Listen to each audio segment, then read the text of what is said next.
Good evening, you are highly welcome to perfect children academy. नमस्कार। Perfect children academy पे मैं आपका हार्दिक स्वागत करता हूं।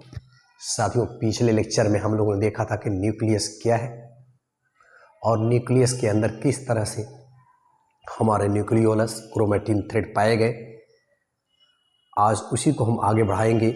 आज हम देखेंगे कि ये क्रोमेटिन जो थ्रेड है वो कैसे क्रोमेटिड में बदलना या क्रोमोसोम में बदलना और एक पर्टिकुलर जो क्रोमोसोम होता है उसका स्ट्रक्चर कैसा होता है। और आज हम यह भी देखेंगे कि यह किस तरह से हमारा जेनेटिक मटेरियल को कैरी अप करता है। तो आइए देर न करते हुए हम सीधे चलते हैं कि हम देखते हैं कि एक हमारा क्रोमोसोम क्या है। ये हमारे बॉडी का सबसे इम्पोर्टेंट पार्ट कैसे है, आइए देखते हैं। आज हम लोग बात करेंगे क्रोमोसोम।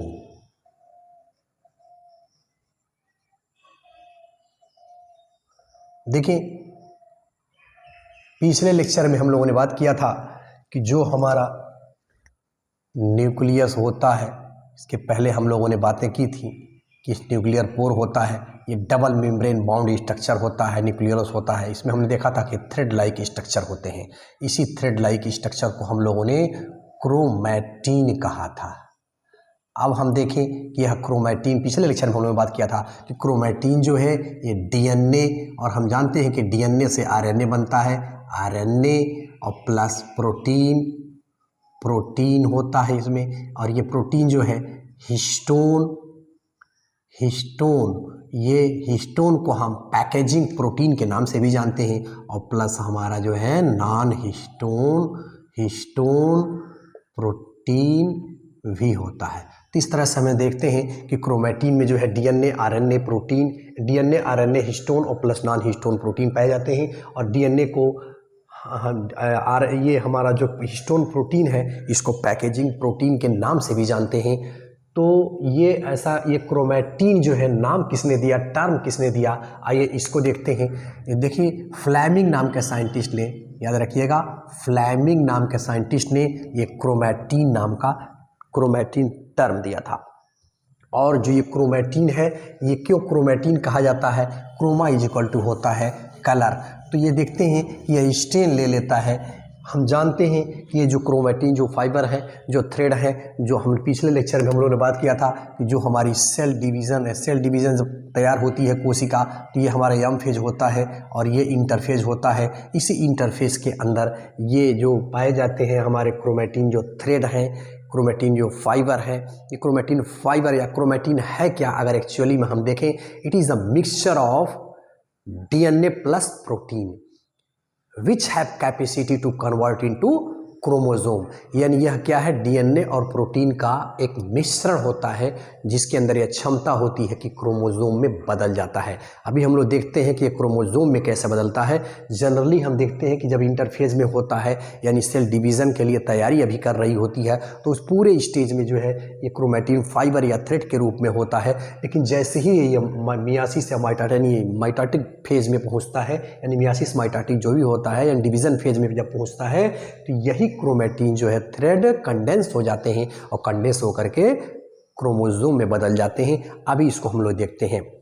जिस तरह से आप यूं समझें कि ये वाटर वेपर है और ये वाटर वेपर है, और जब इसको हम कंडेंस करेंगे तो क्या हो जाता है, यह वाटर में बदल जाता है, यानी कंडेंसेशन के कारण पानी में बदल जाता है। ठीक इस तरह से अभी हम लोग देखते हैं कि कैसे ये क्रोमैटिन जो फाइबर है, जो क्रोमैटिन थ्रेड है, जो न्यूक्लियस के अंदर पाए जाते हैं, वो क्रोमोसोम में कन्वर्ट हो जाते हैं। तो ये आपने जाना कि क्रोमैटिन जो फाइबर होते हैं वो, उसके अंदर ऐसी क्षमता है कि वो कंडेंस करके क्रोमोसोम में कन्वर्ट हो जाते हैं। और हमने देखा कि डीएनए, हिस्टोन प्रोटीन, आरएनए और नॉन हिस्टोन प्रोटीन इस क्रोमैटिन के अंदर पाए जाते हैं। अब हम लोग आगे की तरफ बढ़ेंगे। ये रहा क्रोमैटिन, हमारे समझ से क्रोमैटिन आप समझ गए। तो क्रोमैटिन ये रंग कैसे ले लेता है, इसको थोड़ा सा देख लेते हैं। स्टेन ले लेता है, ये स्टेन लेता है। तो इसको स्टेनिंग के लिए एसिटोकॉर्मिन या फ्लोजीन, ये स्टेनिंग होते हैं जो स्टेन ले लेते हैं। तो ये हमारा क्रोमेटिन जो है स्टेन ले लेता है, इससे स्टेनिंग की जाती है। और ये अगर स्टेन ले लेगा तो देखें इसकी स्टेनिंग जो है आप देखेंगे तो ये इस तरह से इसकी स्टेनिंग आपको दिखेगी। थोड़ा कहीं पे डार्क स्टेन होगा और कहीं पे कम स्टेन होगा। तो आइए देखते हैं, जब डार्क स्टेन हो जाता है तो स्टेनिंग के आधार पर इस क्रोमेटिन को दो पार्ट में बांटा गया है, एक हेट्रोक्रोमेटिन और एक जो है यू क्रोमेटिन। देखिए जैसे यहाँ पे मान लीजिए डार्क कलर ले लिया, सपोज कर लीजिए यहाँ पे डार्क हो गया, यहाँ पे डार्क हो गया, यहाँ पे डार्क हो गया। तो ये डार्क क्यों हुआ? ये क्लोजली जो है कॉम्पैक्ट हो जाते हैं। तो ये है हमारा, आइए देखते हैं हेट्रोक्रोमेटिन। तो सबसे पहले हम देखते हैं कि हेट्रोक्रोमेटिन क्या है भाई। हेट्रोक्रोमेटिन जो है क्लोजली पैक्ड हो जाते हैं। जब कोई स्टेनिंग दी जाती है तो ये काफ़ी गहरा स्टेन ले लेते हैं क्योंकि काफ़ी क्लोजली पैक होते हैं। तो इसीलिए आप देखेंगे इनको, अगर देखा जाए तो इसको हम शार्ट में याद करें, CID से याद करें। तो CID का मतलब ये है C इक्वल टू कॉम्पैक्ट होते हैं ये, और I equal to inactive. Genetically जो है या इनएक्टिव होते हैं, मतलब काफ़ी सक्रिय नहीं होते हैं क्योंकि क्लोजली पैक होते हैं। और D इक्वल टू डेंस से याद रखिएगा, डेंस। तो ये है हमारा, यानी गहरा स्टेन लेते हैं क्लोजली पैक होने के कारण, ये इसीलिए जेनेटिकली इनएक्टिव होते हैं और डेंस स्ट्रक्चर लेते हैं। ऐसे क्रोमेटिन को हम हेट्रोक्रोमेटिन कहते हैं। और आप देख रहे हैं कि जहाँ पे काफ़ी गहरा स्टेन नहीं लिया है, यानी वो थ्रेड जो है सिंगल होते हैं या काफ़ी उलझे हुए नहीं होते हैं, उसको हम यू क्रोमेटिन कहते हैं। यू क्रोमेटिन याद रखिएगा, यू क्रोमेटिन ये डार्क स्टेन नहीं लेता है। और यू क्रोमेटिन को आप देखोगे तो इसके अंदर ये याद रखिएगा, लाल याद रखिएगा, लाल से इसको याद करेंगे। लाल का मतलब है कि लाइट होते हैं। आप देखिए ये इसका जब कलर देखेंगे आप तो लाइट दिखता है, लाइट है ये। और A इक्वल टू ये एक्टिव होगा क्योंकि बिखरा हुआ है, मतलब बहुत क्लोजली पैक नहीं है, तो जेनेटिकली जो है एक्टिव होता है। और L equal to loosely pack, ये लूजली पैक्ड होता है। तो ये बात आप ध्यान रखिएगा। तो ये हमारा हेट्रोक्रोमेटिन और यू क्रोमेटिन की बात हम लोगों ने की कि लूजली ये जो यू क्रोमेटिन होता है सच्चा, यू में सच्चा होता है, सच्चा क्रोमेटिन होता है, ये जो है मतलब एक्टिव होता है, इसके वजह से जेनेटिकली काफ़ी एक्टिव होता है और ये इनएक्टिव होता है। तो हमारे समझ से ये हेट्रोक्रोमेटिन और यू क्रोमेटिन आप समझ गए। अब हम लोग चलते हैं कि ये क्रोमेटिन जो है कैसे जो है क्रोमोसोम में बदल जाता है। अब देखिए क्रोमोसोम में कैसे बदलता है। जैसे ये क्रोमेटिन है, क्रोमैटिन, जब इनको हिस्टोन प्रोटीन, जिसको हम पैकेजिंग प्रोटीन के नाम से जानते हैं, हिस्टोन प्रोटीन का जब साथ मिलता है तो ये बदल जाता है क्रोमोसोम में। जिस तरह से हमने देखा कि वाटर वेपर को जब साथ मिल जाता है कंडेंसेशन का, जब टेम्परेचर लो कर दिया जाता है तो सीधे कन्वर्ट हो जाता है H2O में, पानी में। ठीक इसी तरह से जब हम क्रोमेटिन को हिस्टोन प्रोटीन जब देते हैं तो यानी ये DNA ही है, आप जानते हैं DNA का थ्रेड है। और DNA क्या है हमारा, इसकी पैकेजिंग ना हो तो समस्या हो जाएगी क्योंकि भाई न्यूक्लियस का हम लोग जानते हैं, अगर न्यूक्लियस के साइज़ को देखें 10⁻⁻⁶ मीटर के बराबर होता है। और ये जो DNA का हम अगर इसको देखें तो क्या हो जाता है भाई, 2.5 मीटर ये DNA होता है, इतना मीटर होता है। तो अब इतने मीटर को, इतने लंबे को अब इतने छोटे न्यूक्लियस में कैसे कोई ला पाएगा। तो पैकेजिंग करनी पड़ती है। जैसे हम बैग में कोई सामान रखते हैं तो अगर जनरली ऐसे बिखेर दें तो उसको रखें तो ज़्यादा सामान नहीं आता है, लेकिन हम उसको बिल्कुल फिटिंग करके बैठाते हैं, किक करके बैठाते हैं तो बड़े आसानी से उसमें पैकिंग उसकी हो जाती है और ज़्यादा सामान आ जाता है। तो इसी तरह से जो हिस्टोन नाम का प्रोटीन है इसकी पैकेजिंग करता है और हम जानते हैं कि इसका नेचर जो है, ये हिस्टोन नाम का जो प्रोटीन है ये निगेटिवली चार्ज है और ये डीएनए हमारा पॉजिटिवली है, इसलिए उस पर बड़े आसानी से लपेट दिया जाता है, क्योंकि जब विपरीत ध्रुव वाले विपरीत चार्ज वाले होते हैं तो बड़े आसानी से लपेट लिए जाते हैं, एक दूसरे के कॉन्टेक्ट में आ जाते हैं और सेम चार्ज होंगे तो रिपेल कर देगा। तो ये हमारा हिस्टोन प्रोटीन है और इसको क्रोमोसोम में बदल देता है। अब हम देखते हैं कि जब ये हमारा इसमें क्रोमोसोम में बदल जाता है तो अब हम आइए देखते हैं कि क्रोमोसोम है क्या। और हम जानते हैं कि क्रोमोसोम है क्या। अब आइए हम लोग बात करते हैं क्रोमोसोम देखते हैं। देखिए, क्रोमोसोम को कहते हैं गुणसूत्र, का नाम से ही स्पष्ट है, गुणसूत्र यानी ऐसा धागा जिसके अंदर गुण है। तो ये क्रोमोसोम जो शब्द दिया, आइए देखते हैं 1888 में वाल्डेयर याद रखिएगा, वेरी इंपॉर्टेंट।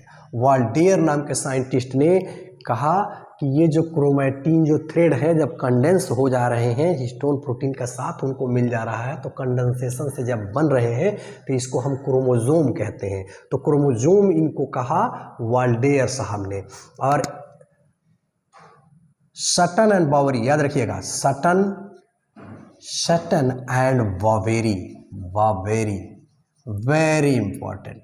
ये दोनों साइंटिस्टों ने ये बताया कि ये ट्रांसमिशन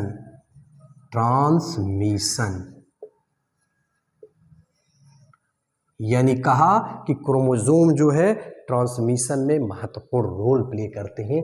तो ये हमारा है क्रोमोसोम और ये सटन और बावेरी के बारे में हम लोगों ने बात की। अब हम बात करते हैं थोड़ा सा ये क्रोमोसोम हमारा है क्या, इसको हम डिफाइन कैसे करें, क्रोमोसोम को हम परिभाषित कैसे करें। तो देखें, हम इसको क्रोमोसोम को हम शॉर्टली परिभाषित कर सकते हैं कि क्रोमोसोम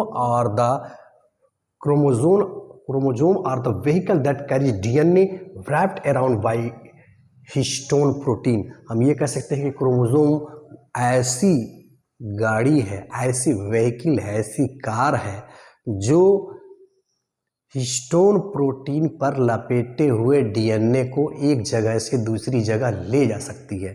ये हम परिभाषा बोल सकते हैं, या दूसरे शब्दों में हम कह सकते हैं chromosome is made up of protein and DNA organised into gene, यानी प्रोटीन और डीएनए से मिलकर के बना होता है, जो जीन में ऑर्गेनाइज्ड हो जाता है, संगठित हो जाता है, तो इसे हम क्रोमोसोम कहते हैं। यानी क्रोमोसोम क्या कर रहा है, एक तरह से गाड़ी है, यहाँ से लेकर के वहाँ जाता है। और हम जानते हैं कि क्रोमोसोम की जो संख्या होती है एक निश्चित जीवधारी के अंदर निश्चित होती है, ये भी आप ध्यान रखिएगा। जैसे हम पपीता को ले लें, मूली को ले लें, तो इनको अगर आप देखिएगा तो क्रोमोसोम की संख्या 18,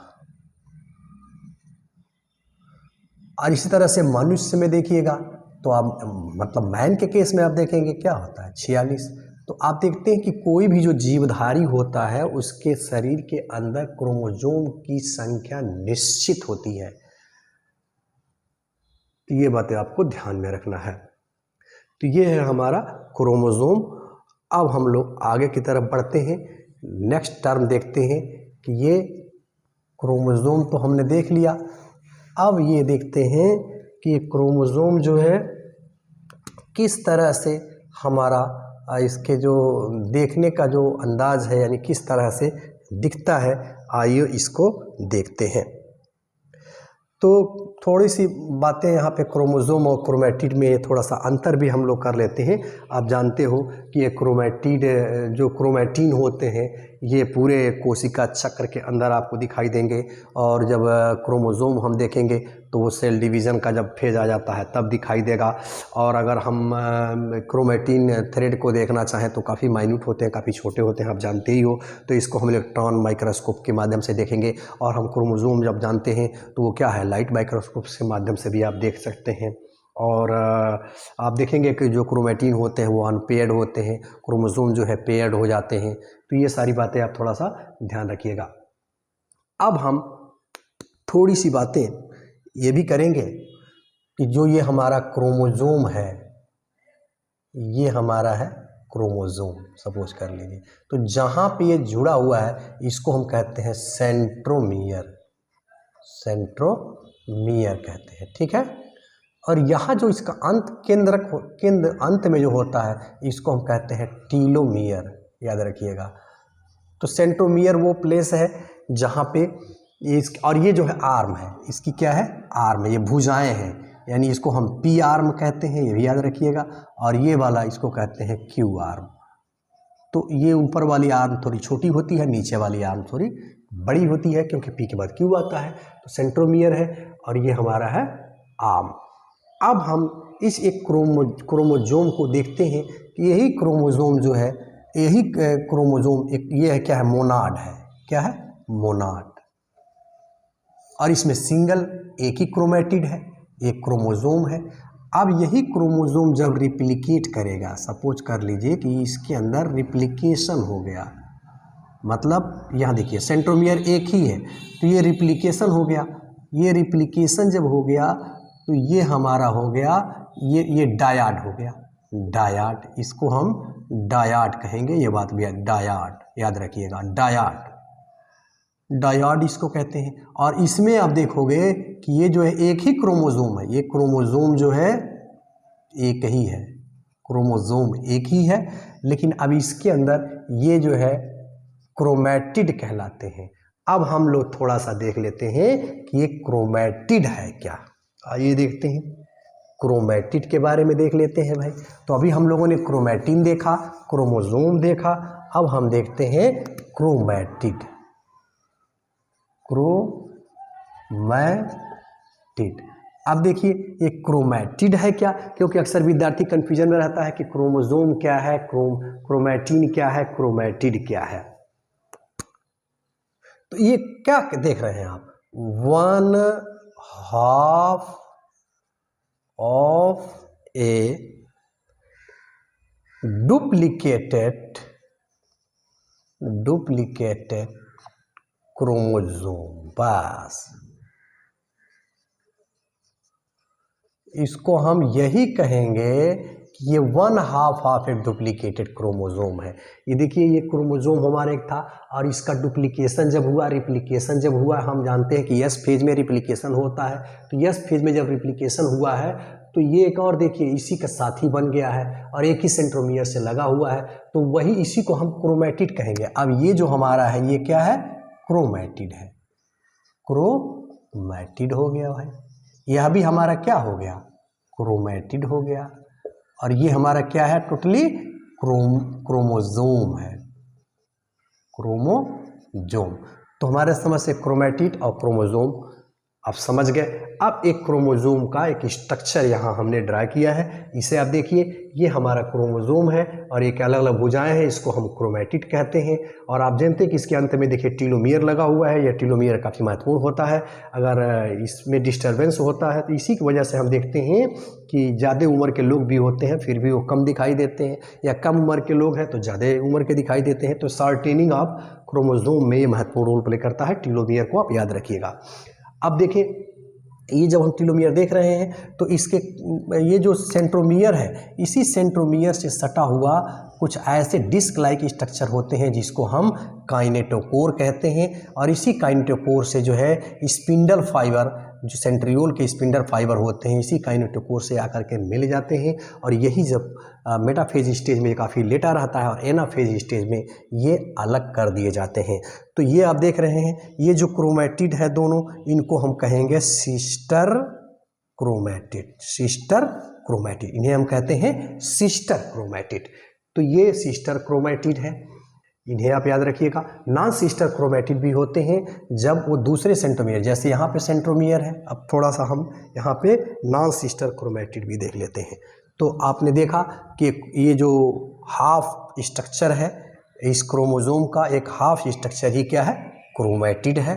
और एक सेंट्रोमियर से जुड़े हुए हैं, इनको हम, चूँकि एक ही सेंट्रोमियर से जुड़े हैं इसीलिए इनको हम सिस्टर क्रोमैटिड भी कहते हैं। तो अब आइए थोड़ा सा देख लेते हैं नॉन सिस्टर क्रोमैटिड क्या होते हैं। अब नॉन सिस्टर क्रोमैटिड का मतलब क्या होता है भाई, जैसे ये हमारा है, ये क्रोमैटिड, ये देखिए ये रिप्लिकेशन है, और ये एक और हम ले लें, जैसे यहाँ देखिए, तो ये क्या है, यहाँ पे हम देख रहे हैं 1 2, यहाँ पे मान लीजिए 3 4, तो आप देखेंगे कि ये आपस में क्या है, सिस्टर है, ये बहनें हैं, एक ही सिस्टर से लगी हुई हैं। 1 और 2 क्या है, सिस्टर क्रोमेटिड है। 3 और 4 क्या है, सिस्टर क्रोमेटिड है। और नॉन सिस्टर में हम देखेंगे तो 1 और 3 की बात करो, या 1 और 4 की बात करो, या 2 और 3 की बात करो, 2 और 4 की बात करो, तो ये क्या है भाई, नॉन सिस्टर क्रोमेटिड है। और हम जानते हैं कि नॉन सिस्टर क्रोमेटिड काफ़ी महत्वपूर्ण रोल प्ले करते हैं।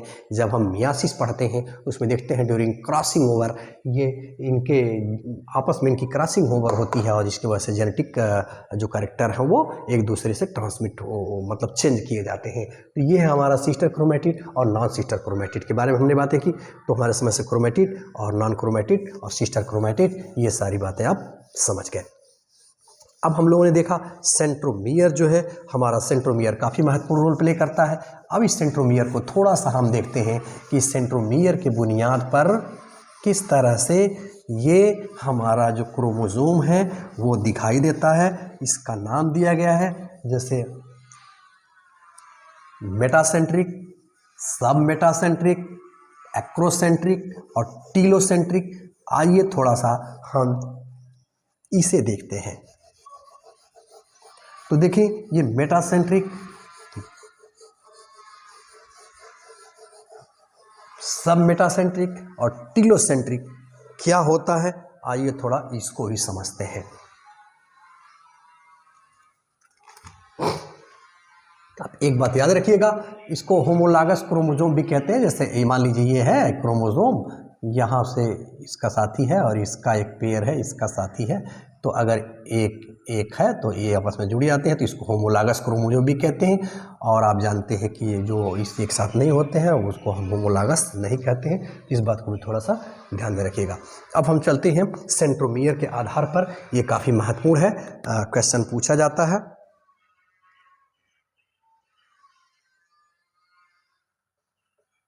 Metacentric,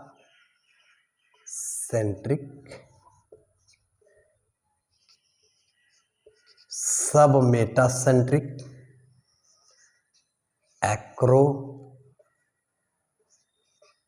acrocentric, telocentric. अब आइए थोड़ा सा हम लोग देखते हैं कि ये क्या होता है मेटासेंट्रिक।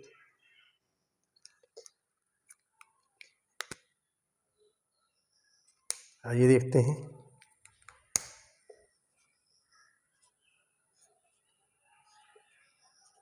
देखिए तो मेटा का मतलब होता है बीच में।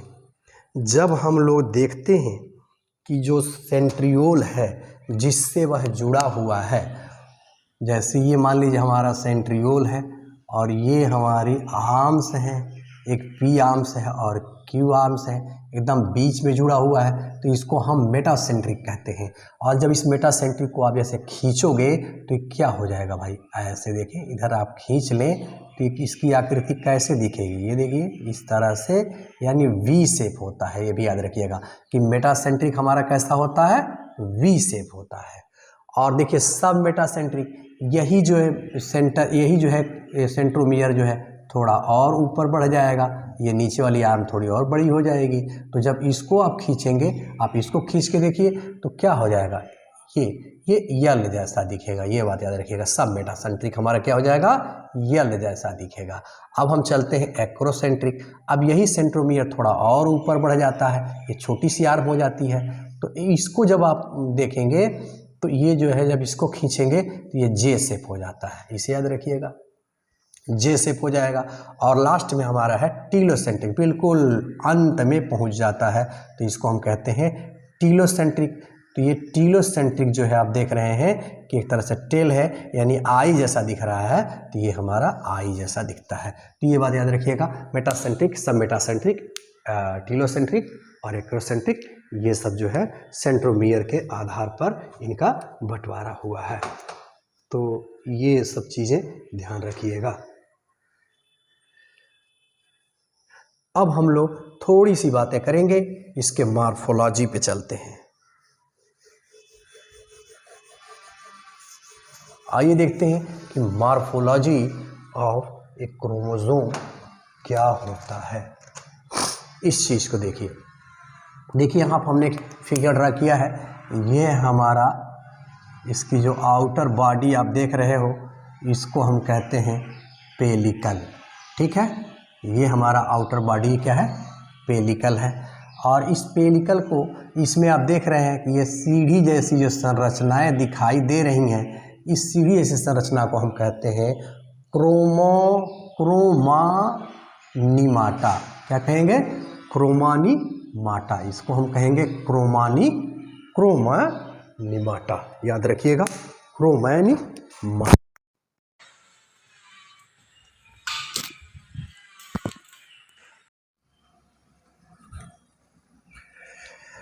अब आइए हम इसकी मॉर्फोलॉजी देखते हैं कि है हमारा जो क्रोमोसोम है वो दिखता कैसे है।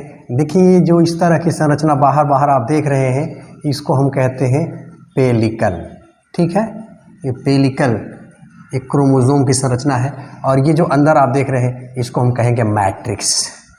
मैट्रिक्स याद रखिएगा, मैट्रिक्स। आप देखें, इस पे आप देख रहे हैं कि इस तरह की संरचनाएं जो दिख रही हैं आपको, इसको हम कहेंगे क्रोमैनिमाटा। क्रोमैनिमाटा। और देखें, इसी पे ये दानेदार संरचनाएं, जो मोती जैसी दानेदार संरचनाएं दिखाई देती हैं, इसको कहते हैं हम क्रोमोमियर्स। याद रखिएगा, क्रोमोमियर्स, इसको कहेंगे हम क्रोमोमियर्स। ये क्रोमोमियर्स इसके ऊपर पाए जाते हैं। और ये देखिए, जब ये संरचना आगे की तरफ बढ़ती है तो यहाँ पे आकर के पहली बार इसमें कॉन्स्ट्रिक्शन होता है। तो इस कॉन्स्ट्रिक्शन को हम कहते हैं, यानी प्राइमरी कॉन्स्ट्रिक्शन। इसको कहेंगे प्राइमरी कॉन्स्ट्रिक्शन। तो ये प्राइमरी कॉन्स्ट्रिक्शन जो है सभी क्रोमोसोम में पाया जाता है।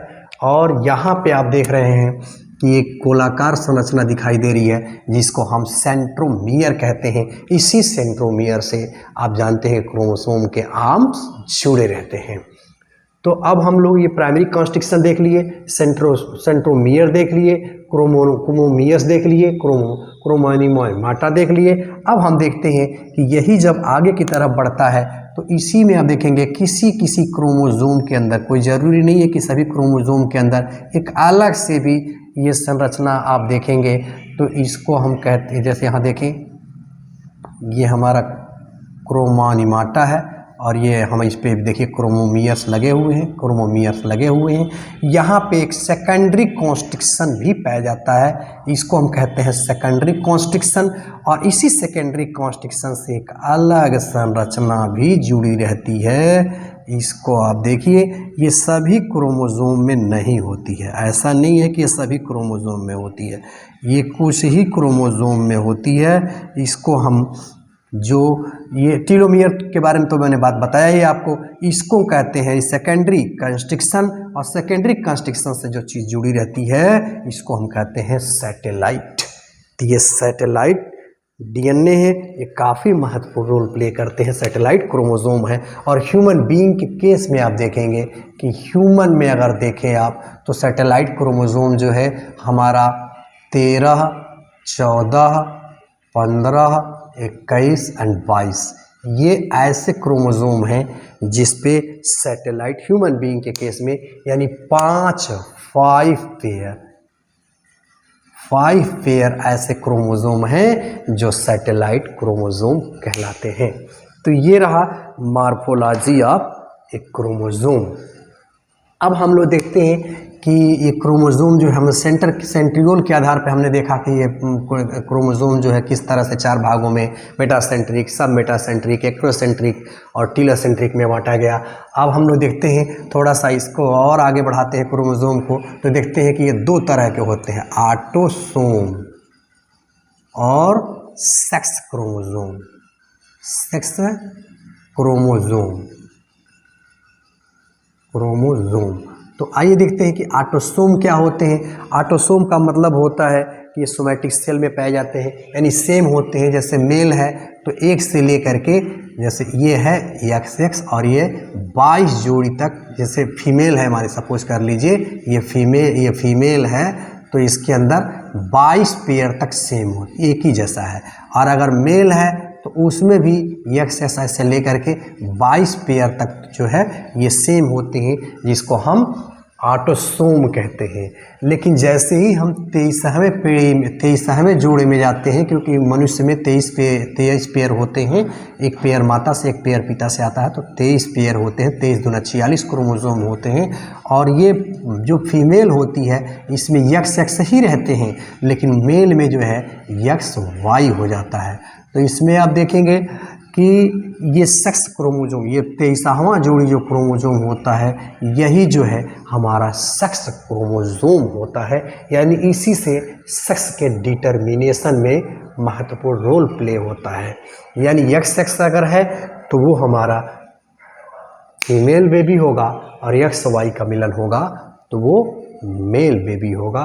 तो ये बात आप ध्यान रखिएगा। अब देखें, इसको कैरियोटाइप ऑफ क्रोमोसोम भी कहा जाता है। तो जैसे जिस तरह से दिख रहा है उसको हम लोग कैरियोटाइप कहते हैं। और ग्राफिकल रिप्रेजेंटेशन अगर करेंगे आप, ग्राफिकल रिप्रेजेंटेशन जीनटेशन आप करेंगे तो वो हमारा क्या हो जाएगा, कैरियोग्राम हो जाएगा, कैरियोग्राम। तो ये सब भी कई बार टर्म पूछे गए हैं। तो ये है हमारा क्रोमोसोम यानी गुणसूत्र। यानी हमने देखा कि किस तरह से गुणसूत्र जो है एक विशिष्ट प्रकार के जीवधारी में विशिष्ट यानी निश्चित होता है, और अलग अलग जीवधारियों में गुणसूत्रों की संख्या अलग अलग होती है। हम देखा गुणसूत्र किस तरह से क्रोमैटिन से बने हुए हैं, क्रोमैटिड क्या है, क्रोमैटिन क्रोमोसोम क्या है, इन सारी चीज़ों के बारे में हम लोगों ने बात किया। तो ये रहा ब्रीफ डिस्क्रिप्शन अबाउट क्रोमोसोम। तो मुझे उम्मीद है कि ये लेक्चर आपको काफ़ी पसंद आया होगा। अगर इस चैनल पे आप नए हैं तो इस चैनल को सब्सक्राइब करें, लाइक करें और कमेंट करना बिल्कुल ना भूलें। Thanks for watching.